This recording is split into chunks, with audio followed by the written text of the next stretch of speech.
21st of November 2022.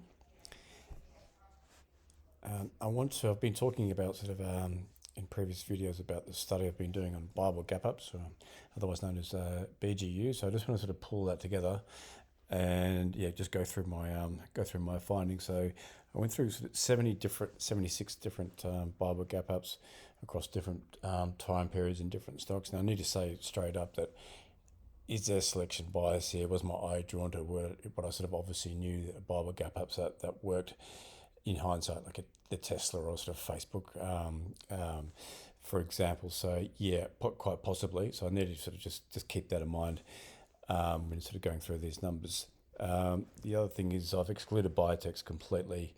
It's just completely out of my wheelhouse. I've always been a bit scared about, or at least the narrative that can come up with unexpected news. So I've just, rightly or wrongly, for the study, just excluded biotech completely. Okay, I've got a number of different observations here. Let's go through them. The first one is just by day one. So, there's a school of thought you should wait for the high of that day to be taken out because it means there's no more sellers, and I honestly just haven't found that. Just by day one, so much so, 73% of the stocks in my study didn't have a meaningful pullback after that first day.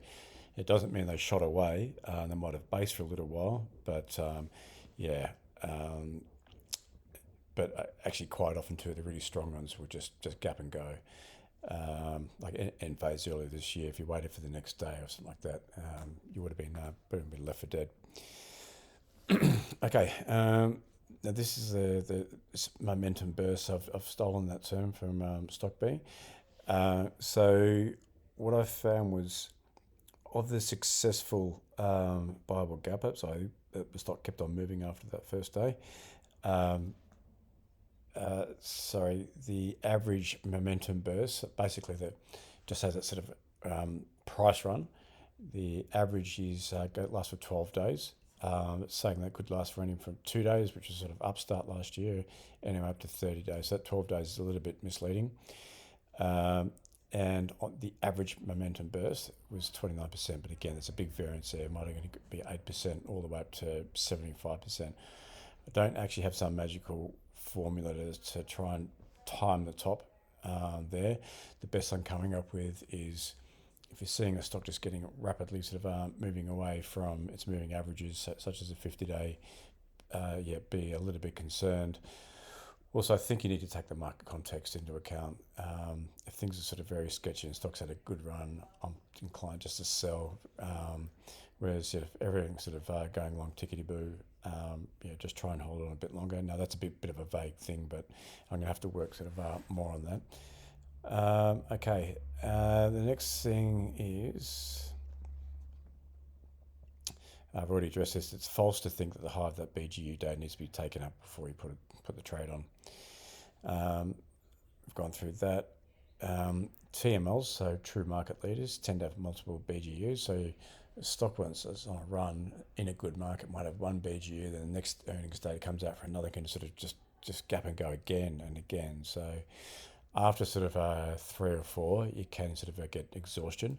So you need to take into account the stage, so the base count within that stage 2 uptrend into account. So I probably should have made a sort of big point of this, but and take that into context with the market too. If it's sort of moving into that amber phase where things are moving up, but some stocks are starting to roll over, valuations are off the chart. The stock you're in is at multiple BGUs. At some point, you just need to start getting a bit more sort of, cautious. Just be cautious of that obvious trade to everyone. Okay, so stocks, this is after the momentum burst, often, but not always, give a subsequent pullback buy. So I think it was Facebook 2013 that basically just didn't give any sort of pullback buy at all, just kept on going. But saying that, often you do get some opportunity, like a stock will have this the BGU, a bit of an initial momentum burst, and have a pullback to the 20-day moving average, for example, just consolidate, take a breather before it gets going again. So you do often get subsequent bites at the cherry on this one. selling some into initial momentum burst is important.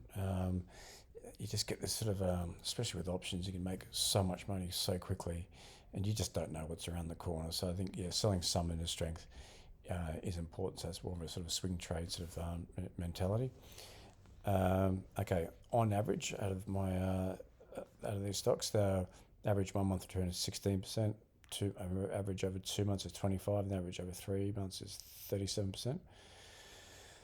One thing that I found really interesting, I thought, okay, let's just zoom out a bit, and I started asking myself the question: did these stocks, of these BGUs, subsequently turn into monsters? I initially had the hurdle at, okay, something that moved 100% in 12 months. Now, some of my examples included some quite large caps as well, so I ended up dropping it down to 70% in 12 months. Now, the number of stocks that met that performance hurdle was 68%, so that's actually really quite high. So what it's telling me is I've got to just stand back and, yes, I'll trade that initial momentum burst, but be aware that this stock could also just turn into just a monster as well.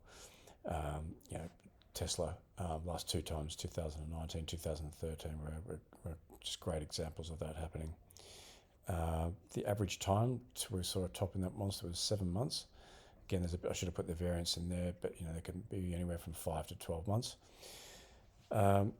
Interestingly, and this applies especially to bankruptcy type stocks. So like there's a really sort of deep value. They might have come up with news that they're not going to be in bankruptcy anymore. They refinance debt, for example, and they've had an initial flurry, and then the stock can just flounder.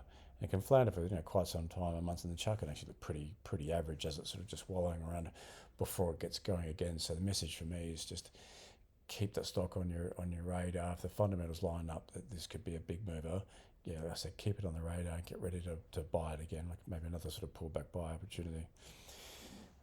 Works better in a better market. Earlier this year, I was really more focusing on those sort of pullback buy type trades rather than this, because they were failing. So you've got to take the market into account. Not every strategy works all the time.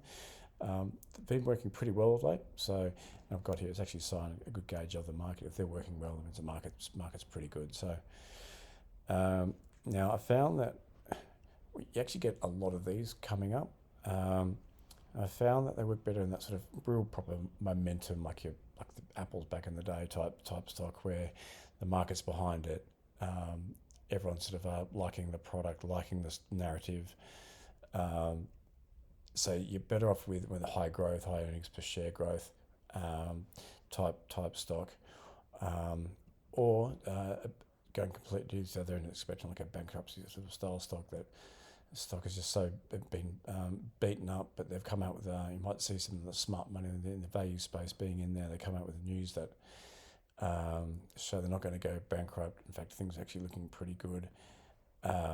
So it's either those sort of that CML, that bankruptcy type stock, the sort of stocks that are run of the mill in between.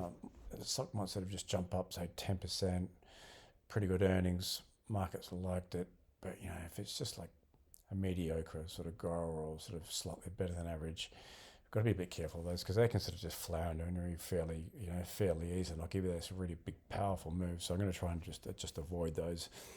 Focus on a real sort of narrow list of these two types of stocks.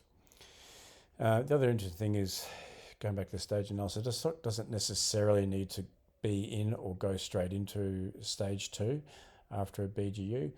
Close enough is good enough. So it might not be at new all-time highs or out of a trading range, but as long as the stock's not stage 4, it's got some sort of wonder rally sort of thing on sort of price and volume.